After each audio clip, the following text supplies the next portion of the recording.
Assalamualaikum warahmatullahi wabarakatuh. Bismillahirrahmanirrahim. Alhamdulillahilladzi la tatimmu shalihat illa bih.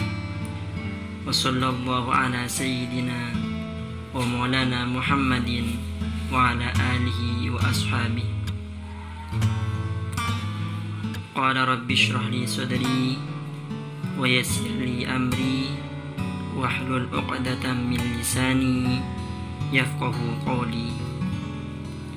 Kita lanjutkan kajian kita sampai fasal ke-7.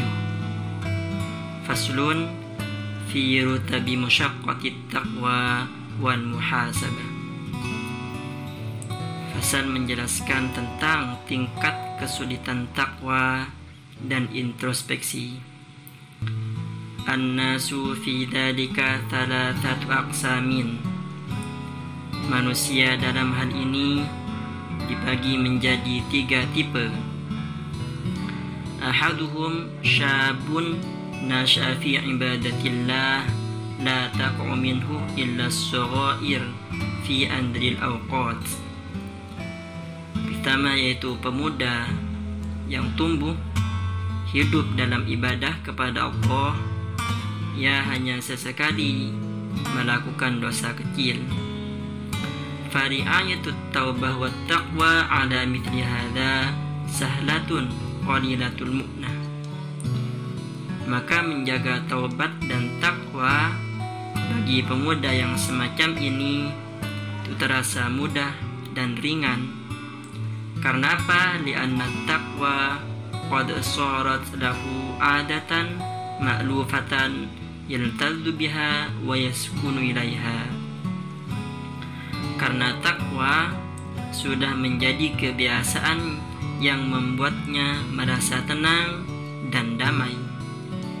Wa idza waqa'at minhu zallatu istawhasha bi sababiha wa badara ila al-iqla' anha wat taubati minha. Ketika ia merasa bersalah, hamba pemuda tersebut langsung merasa takut, bergegas meninggalkan kesalahan dan bertaubat. Jadi di sini kita diajak oleh musannif untuk mempelajari tentang tingkat kesulitan takwa dan introspeksi. Musannif menyebutkan, Syekh Izzuddin bin Abdus Salam menyebutkan ada 3 tipe manusia dalam hal ini. Yang pertama adalah pemuda yang dalam kehidupannya dia tumbuh beribadah kepada Allah. Dia hanya sesekali melakukan dosa kecil. Jadi dalam ibadahnya, dalam kesibukan dia beribadah, ada saja beberapa dosa kecil yang pernah ia kerjakan. Orang namanya manusia kan tidak dimaksum. Bahkan Imam Al-Adli Al-Idrus pernah berkata, matlubuk minhu lil ismah junan. Permintaanmu untuk dimaksum, diselamatkan dari segala dosa, itu sebuah kegilaan. Karena Allah ciptakan maksumkan bagi malaikat dan nabi. Lalu kita mula-mula minta kepada Allah untuk dimaksum. Kita ini siapa kan? Kita adalah manusia yang lemah, yang tak berdaya, mau minta maksum kepada Allah. Maka kata beliau, permintaanmu untuk dimaksum itu kegilaan. Manusia itu tempat ujian dan bala. Maka jangan kita minta untuk dimaksum, kita sungguh-sungguh saja datang kepada Allah, memohon kepada Allah, sungguh bersungguh-sungguh kepada Allah. Maka Allah akan menjaga kita dan menggabungkan kita dengan orang-orang yang dijaga oleh Allah. Nah, itu sebuah nikmat dari Allah untuk kita. Jangan malah kita minta untuk dimaksud. Nah, itu adalah seorang pemuda dalam kesehariannya ada saja dosa-dosa kecil yang pernah ia lakukan. Nah, ketika ia merasa bersalah, ia langsung merasa takut, bergegas meninggalkan kesalahan dan bertaubat. Jadi dia itu tidak pernah meremehkan dosa sekecil apapun, apalagi dosa besar. Dia itu tidak pernah meremehkan dosa. Kalau sudah pernah melakukan dosa, langsung dia tobati, bergegas meninggalkan kesalahan, bertaubat.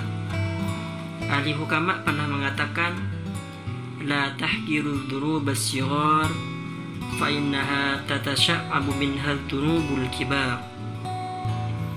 Janganlah meremehkan dosa-dosa kecil, karena dari situlah bersemi dosa-dosa besar.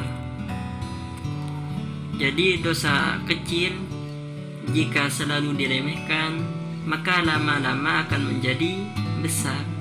Sedikit dosa kecil, ya lama-lama akan menjadi dosa besar nanti. Nah, ini tuh sesuai dengan sabda Nabi, la saghirah ma'al israr wa la kabirah ma'al istighfar. Dosa kecil tidaklah dipandang kecil jika secara terus-menerus dilakukan. Dosa besar pun juga begitu. Dosa besar tidak dipandang besar jika disertai dengan istighfar, memohon ampun kepada Allah. Jadi dosa kecil yang terus-menerus dilakukan akan menumpuk menjadi dosa besar.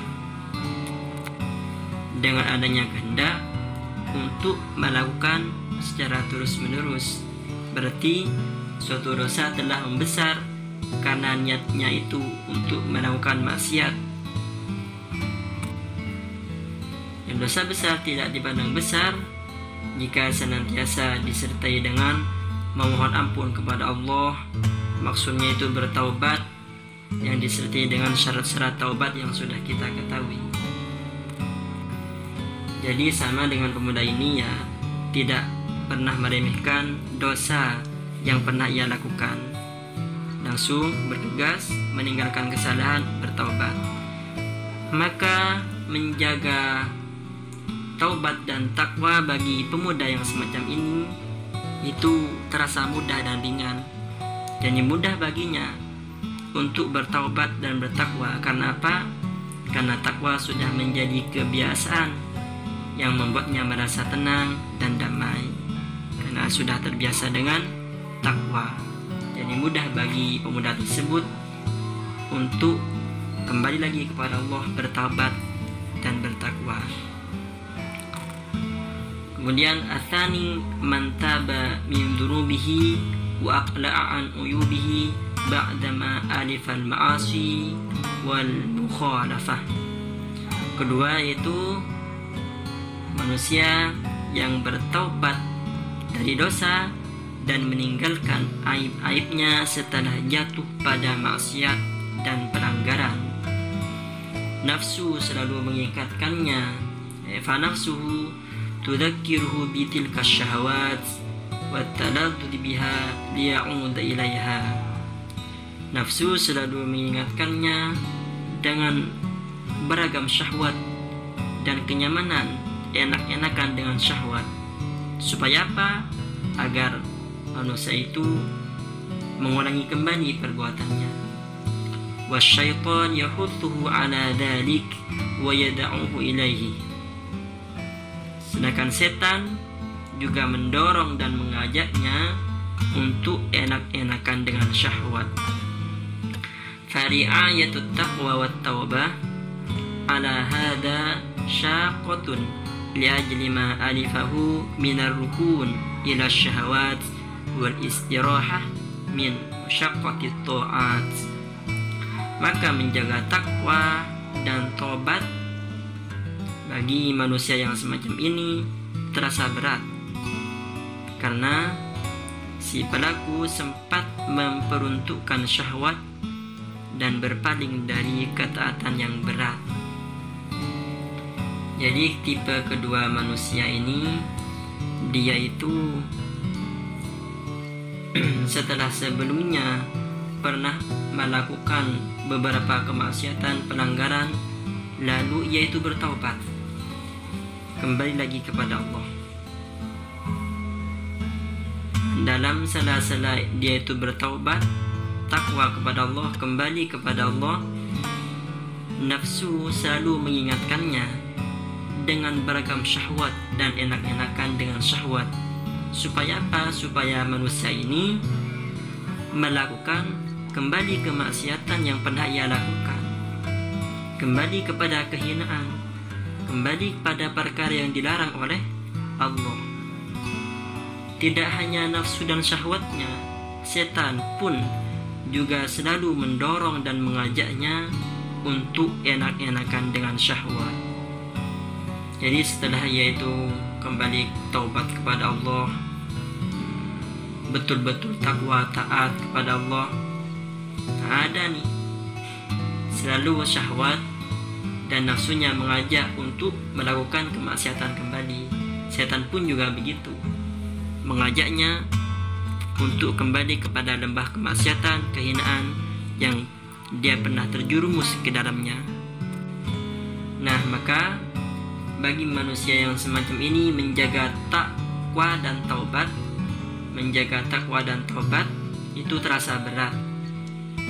Ya karena itu tadi si pelaku sempat memperuntukkan syahwat, sempat mengikuti hawa nafsunya, sempat terjerumus dalam lembah kehinaan, kemaksiatan, dan berpaling dari ketaatan yang berat. Hanya saja dia itu tidak putus asa, ya taubat kepada Allah. Maka ini sesuai dengan yang disampaikan oleh beliau Habib Umar Al-Hafidh, bahwa kita itu jangan sampai putus asa dalam bertaubat. Toh walaupun kita kembali bermaksiat dalam satu hari 100 kali, kita tidak boleh, jangan putus asa untuk bertaubat. Dan kita tidak boleh lupa bahwa kita sebenarnya tidak mau kepada maksiat. Jadi walaupun kita terjatuh dalam lembah kemaksiatan, bersegera untuk bertaubat, kembali kepada Allah. Bermaksiat lagi, kembali lagi kepada Allah, 1 kali, 2 kali, 3 kali, dan seterusnya. Kenapa? Allah akan melihat kesungguhan kita bertaubat. Kemudian setelah kita jatuh bangun dalam memerangi hawa nafsu, setan, kemudian syahwat, Allah akan menjaga kita dari kemaksiatan itu. Besok lusa, bulan depan, dan selanjutnya, sesuai dengan tingkat kebenaran taubat kita. Kemudian andaikan belum bebas dari kemaksiatan, jangan kita tidak sholat. Jangan berkata, oh taubat ini gak ada faedahnya. Jangan seperti itu ya. Jangan sampai kita itu berpikiran bahwa saya ini memang hidup untuk berdosa. Jangan seperti itu. Itu perkara yang muncul dari nafsu dan syaitan, yang tujuannya hanya menjauhkan kita dari Allah. Toh walaupun kita jatuh beberapa kali dalam lembah kehinaan, kemaksiatan, jangan berpikiran kita itu hidup untuk bermaksiat. Jangan sampai putus asa. Itu bisikan nafsu dan setan untuk menjauhkan kita dari Allah.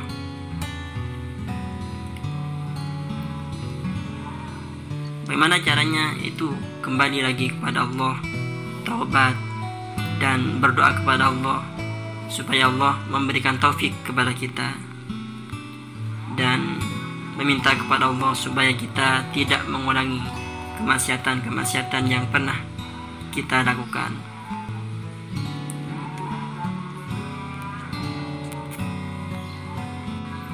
Karena yang Allah lihat itu adalah kesungguhan kita dalam bertaubat.